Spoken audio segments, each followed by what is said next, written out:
This is my story, but it was designed and created by God. ఇది నా సాక్ష్యము.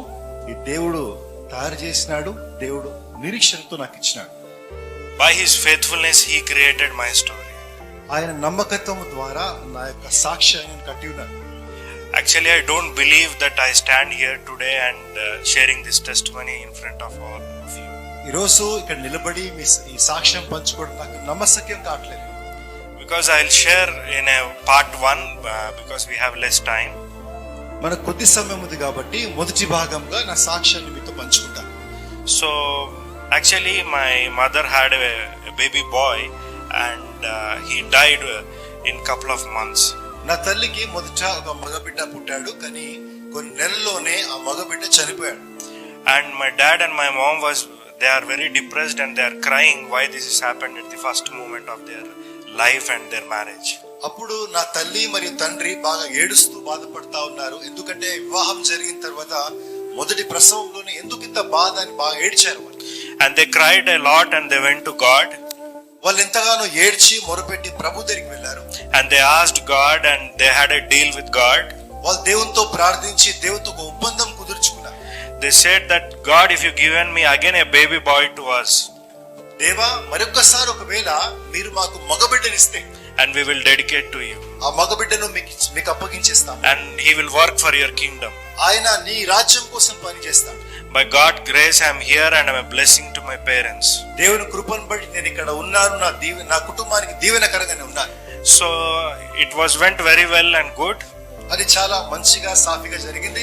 After that I entered into my teenage life. దాని తర్వాత నా యవ్వన ప్రాయంలో నేను అడుగుపెట్టాను.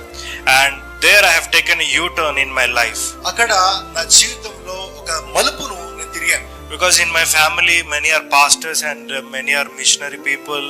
So I was grown up in a like a God's pastor's family.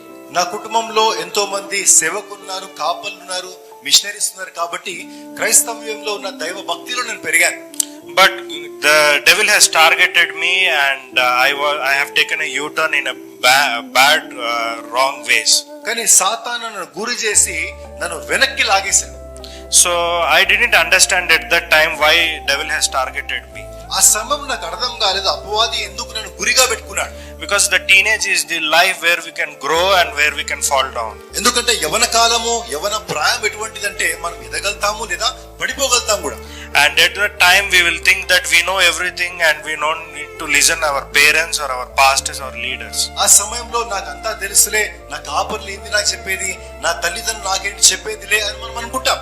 But after some time when we got fall down, కొంత సమయం పడిపోయిన తర్వాత at that time we will know the value of parents and God and pastor and leaders. ఆ సమయంలో నాయకులు, తల్లిదండ్రులు, కాపరికి విలువ తెలిసొస్తుంది. So at that time I was really very bad boy. ఆ సమయంలో నేను చాలా చెడ్డ వ్యక్తిగా ఉన్నాను. I go to church but I don't worship God. నేను సంఘానికి వెళ్తాను కానీ దేవుని ఆరాధించే వ్యక్తి కాను. So I don't read Bible. Bible చదివేవాని కాదు. When I open Bible also I don't understand. Bible చదువుదామని తెలిసినప్పుడు నాకు అర్థమయ్యేది కూడా. But after the days pass on, కొన్ని రోజులు తర్వాత so I went into a lot of depression. చాలా నిస్పృహలో నేను వెళ్ళాను. Because I have detained of 6 months in my B.Tech college. ఎందుకంటే నా యొక్క ఇంజనీరింగ్ కాలేజ్ లో బీటెక్ లో 6 నెలలు నేను అక్కడ బయటికి త్రోసివేయబడ్డాను. Because I didn't complete my records and dean was shouting on me. నా యొక్క రికార్డ్స్ నేను రాయలేదు కాబట్టి ఆ డీన్ గారు నా మీద అరిచినారు కాబట్టి. So I throwed my record on his face. Who are the hell are you to keep sign on me? I am going back to my home. ఆయన తిట్టినప్పుడు నా రికార్డ్ ఆయన ముఖం పైన విసిరిగొట్టి నువ్వెవరయ్యా నన్ను తిట్టడానికి అని చెప్పేసి నేను విసిరేసి వెళ్ళిపోయాను. So for that reason I got detained for 6 months. ఆ కారణం చేత 6 నెలలు కాలేజ్ నుంచి నన్ను తీసివేశారు. So in that way, because of my girlfriends and because of my college issues and family issues, I went into depression. నా యొక్క స్నేహితులను బట్టి, ఆడవాళ్ళని బట్టి, ఆ యొక్క స్థితులను బట్టి ఎంతో నిరుత్సాహంలో వెళ్ళిపోయాను. So at that time my father got sick. ఆ సమయంలో మా నాన్నగారికి అనారోగ్యము జరిగింది. And we have moved fast to Hyderabad to the hospitals. అప్పుడు వెంటనే మేము హైదరాబాద్ లో ఆసుపత్రికి వచ్చాము. My dad has open heart surgery. నా తండ్రికి ఓపెన్ హార్ట్ సర్జరీ జరిగింది. And he had some kidney surgery also. ఆయనకు కిడ్నీకి సంబంధించిన ఆపరేషన్ కూడా జరిగింది. So we have sold all our properties, all our vehicles, everything got spoiled. మాకున్న బండ్లన్నీ, వాహనాలన్నీ, ఆస్తులన్నీ అమ్మేశాం దానికోసం. Because my dad treatment was very expensive. ఎందుకంటే ఏ ఖర్చుతో మా నాన్నగారికి జరిగిందో అది ఎంతో ఖర్చుతో కూడింది. At that time I came to God because there is no one with me at that time. ఆ సమయంలో నాతో ఎవరు లేని ఆ సమయంలో నేను దేవుని దగ్గరికి వచ్చాను. Because I don't know any church in Hyderabad at that time. ఆ సమయంలో హైదరాబాద్ లో ఏ సంఘం నాకు తెలీదు. I just Google it and I have seen that Calvary Temple is the church which is near to me. గూగుల్లో సెర్చ్ చేసి చూసినప్పుడు ఇక్కడ దగ్గరలో కల్వరి టెంపుల్ ఉందని నేను చూశాను. So I went there and I prayed to God. అక్కడికి వెళ్ళి నేను ప్రార్థించాను దేవునికి. And I asked God. నేను దేవుని అడిగాను, God, if you help my dad, దేవా నువ్వు నా తండ్రికి సహాయం చేస్తే I will stand for you. నేను నీకోసం నిలబడతాను. At that point my life has started. ఆ సమయంలో అక్కడే నా జీవితం మళ్ళా ప్రారంభించబడింది. You don't know that I have grown up like a lavish, maintenance in my life and in my family. మీకు తెలియదండి, నేను ఎంతో ఖర్చుతో సులువుగా ఖర్చు పెడుతూ అలా అల్లారు ముద్దుగా నేను పెరిగాను. Because when we open the almara in our house, మా ఇంట్లో అల్మారా తెరిచినప్పుడు how the clothes will fall down, the notes of money will be fall down in. అల్మారా తెరిచినప్పుడు బట్టలు కింద పడిపోతాయో, మా ఇంట్లో అల్మారా తెరిస్తే నోట్ల కట్టలు అట్లా పడిపోయి. Whenever the new mobile has released in the market, my dad used to give it to me as a gift. Market లో ఎప్పుడెప్పుడైతే కొత్త మొబైల్స్ వస్తుండేనో అప్పుడు మా నాన్నగారు కొత్త మొబైల్ నాకు ఉచితంగా ఇస్తుండే, గిఫ్ట్ లాగా ఇస్తుండే. So I have changed like 7 to 8 mobiles in 2 years or 1 year. 2 లేదా 1 సంవత్సరంలో నేను 7 నుంచి 8 మొబైల్ ఫోన్ మార్చాను. In that way of my life I got down very badly. I have got down. అలా ఉన్న జీవిత విధానంలో ఎంతో చెడుతనంలో నేను పడిపోయాను. And when we came to Hyderabad also we struggled a lot for money. Hyderabad కు వచ్చిన తర్వాత కూడా డబ్బు కోసం మేము ఎంతో ప్రయాసపడ్డాం. Even we don't have even 100 rupees to buy chicken on the Sundays. ఆదివారం చికెన్ కొనుక్కోవడానికి 100 రూపాయలు లేని స్థితి. You see how my life in my village, in my home, and you see in my life in my Hyderabad. చూడండి, మా సొంత గ్రామంలో మా ఊరు నా జీవితం ఎలా ఉండే, హైదరాబాద్ లో నా జీవితం ఎలా మారిపోయింది. And then God was talking to me, this is not the correct way, Danny, you have to be with me. అప్పుడు దేవునితో మాట్లాడడం ప్రారంభించాడు. డానీ, నువ్వు వెళ్ళే సరైన మార్గము కాదు, నువ్వు నా దగ్గరికి రావాలి. Then I have listened God's voice. అప్పుడు దేవుని స్వరాన్ని నేను విన్నాను. And I want to read one Bible verse. బైబిల్లో నుంచి ఒక వాక్యం నేను చదవాలని కోరుకుంటాను. Second Timothy, 2వ తిమోతి 2nd chapter, 2వ అధ్యాయము and 20 and 21 verse, which is I have heard from God's voice in my life at the first time, which I don't know how to read Bible also. 20-21 వచనం అండి. దేవుడు మాట్లాడినప్పుడు నేను విన్నా, చదివిన మొట్టమొదటి బైబిల్లో వచనం అది. So brother will read in Telugu. 2 Timothy 2nd chapter verse 20 and 21.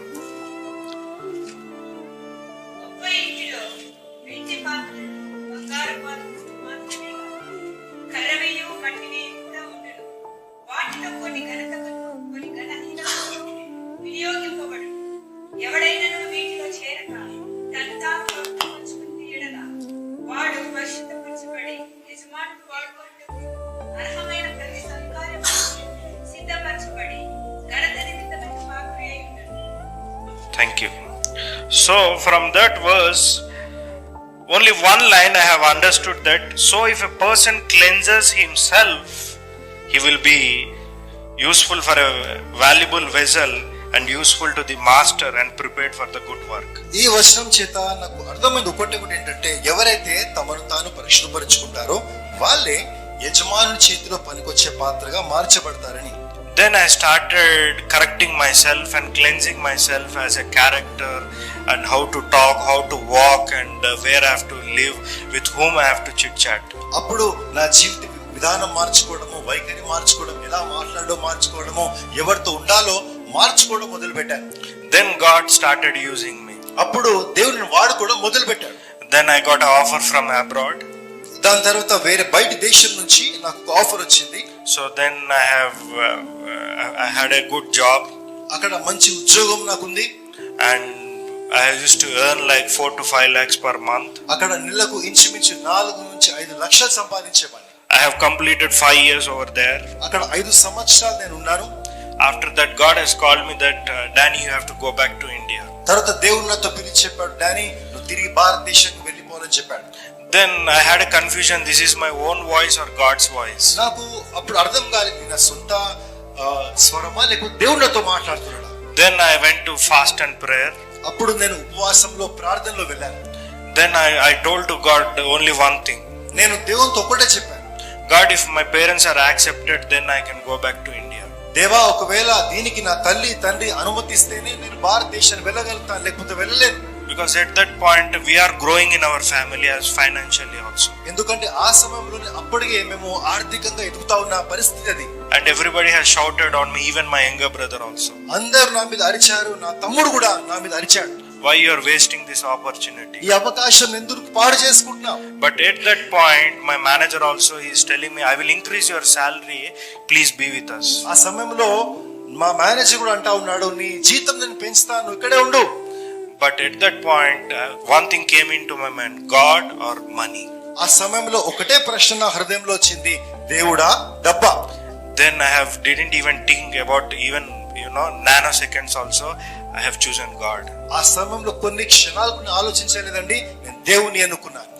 Then I came back to India, and before that I called to my dad and I asked him, Dad, this is the position God has talked to me, so I want to do ministry again. నేను మా నాన్నగారికి చెప్పాను, చెప్పే ముందే నేను phone చేసి, నాన్నగారు ఇట్లా దేవుడు నన్ను పిలుస్తున్నారు, ఇది నా నిర్ణయం అని ఆయనతో నేను పంచుకున్నాను. And my dad has told me, son, you have taken a great decision and we are welcoming you. మా తండ్రి చెప్పిన మాట, నా కుమారుడా నువ్వు మంచి నిర్ణయం తీసుకున్నావు, రా, నువ్వు ఇక్కడ ఆహ్వానించబడుతున్నావని. And that is the first sign that God has chosen me. దేవుడు నన్ను ఎన్నుకున్నాడని చెప్పడానికి అది మొట్టమొదటి గుర్తు. And there are many signs also in my life. నా జీవితంలో అది కాకుండా ఇంక ఎన్నో గుర్తులు ఉన్నాయి. And I was working as a missionary also. నేను ఒక మిషనరీ కూడా పనిచేశాను. And I'm doing missions also in many parts of North India. North ఇండియాలో నేను చాలా ప్రదేశాల్లో మిషన్ పని కూడా చేస్తా ఉన్నాను. I do only 2 things. One is I raise disciples. నేను చేసేవి రెండండి. మొట్టమొదటిగా శిష్యులను లేవనెత్తుతాను. And the second one is the people who are walking in the way of hell, I will go and preach the gospel in that only way. My work is not in the church but out the church. రెండవదిగా ఎవరైతే నరక మార్గంలో పోతా ఉన్నారో, నాశనానికి వెళ్తున్నారో వాళ్ళకి వెళ్ళి సువార్త చెప్పాలి. ఈ రెండు విధాలుగా నేను పనిచేస్తాను. So I want to conclude with 3 points. 3 విషయాలు నేను చెప్తాను and I will end this testimony. 3 విషయాలు చెప్పి నా సాక్ష్యాన్ని ముగిస్తాను. The first thing is God has a plan. మొదటి విషయం ఏంటంటే దేవునికి ఒక ఉద్దేశం ఉంది, ప్రణాళిక ఉంది. And we know that God has a plan because every pastor says that God has a plan. మనకు కూడా తెలుసు దేవుడికి ఒక ప్రణాళిక ఉంది, ఉద్దేశం ఉందని. ఎందుకు? ప్రతి కాపరి చెప్తాడు దేవునికి ఒక ప్రణాళిక ఉందని. But we have purpose. కానీ మనకు ఉద్దేశం ఉంది. When he has plan, we have purpose. ఆయనకు ప్రణాళిక ఉంది, మనకు ఒక ఉద్దేశం ఉంది. And we have to identify what is that purpose in our life. మన జీవితంలో ఆయన కలిగిన ఉద్దేశం ఏంటో మనం తెలుసుకోవాలి. When you identify that purpose in your life, మీ జీవితంలో ఆ ఉద్దేశాన్ని మీరు తెలుసుకున్నప్పుడు, then you will really know who God is. అప్పుడు నిజంగా దేవుడు ఎవరో మీకు అర్థమవుతుంది. And second thing is, రెండవదిగా, before that I used to say like this, I don't know anything, I don't have talent. దానికంటే ముందు నేను అంటుండే నాకేమీ తెలియదు, నాకు ఎటువంటి తలాంతులు లేవు అని చెప్పేవాడిని. Because many people they'll think that if we are talented only we can useful to God. చాలా మంది ఏమనుకుంటారంటే మనకు తలాంతులు ఉంటేనే దేవుడు మనల్ని వాడుకుంటాడని కొంతమంది అనుకుంటా ఉంటారు. But God needs who have obedience to him. He don't need any talent. కానీ దేవునికి చూడండి, ఎటువంటి తలాంతులు లేకున్నా పర్వాలేదు, కేవలం విధేయత చూపించే వ్యక్తులుంటే చాలు. You can see me as I don't have any talent. మీరు చూస్తా ఉన్నారు, నాకు ఎటువంటి తలాంతులు లేవు. Because for example I don't know how to read Hindi. ఉదాహరణకు హిందీ ఎట్లా చదవాలో నాకు తెలియదు. I don't know how to write also. ఇలా హిందీ రాయాలో కూడా నాకు తెలియదు. But I can preach in Hindi. కానీ హిందీలో నేను ప్రసంగిస్తాను. So that is God has chosen me. That is another sign in my life. దేవుడు నా జీవితంలో నన్ను ఎన్నుకున్నాడు అని చెప్పడానికి అది ఇంకొక గుర్తు. And third thing is, final thing is, మూడవది చివరి విషయం ఏంటంటే, this is very important thing. I want everybody attention to me. ఇది చాలా ప్రాముఖ్యమైనది, దీన్ని అందరూ శ్రద్ధగా వినాలని కోరుతా ఉన్నాను. We have only time when we are on earth. మనకు మనం భూమి పైన ఉన్నంత కాలమే మనకు సమయం ఉంది. Once we have completed the journey, మనము మన ప్రయాణం అయిపోయిన తర్వాత we can't do anything. ఏం చేయలేం. మనం We have to do when we have time on the earth. ఈ భూమి పైన మనకు సమయం ఉన్నప్పుడే మనం చేయాలి. And time is very precious. సమయము చాలా ప్రశస్తమైనది. Thank God for this part 1 testimony, and I'll see you soon in part 2. Thanks for Pastor Kamal and God bless you all. నా సాక్ష్యంలో మొదటి భాగాన్ని బట్టి వందనాలు.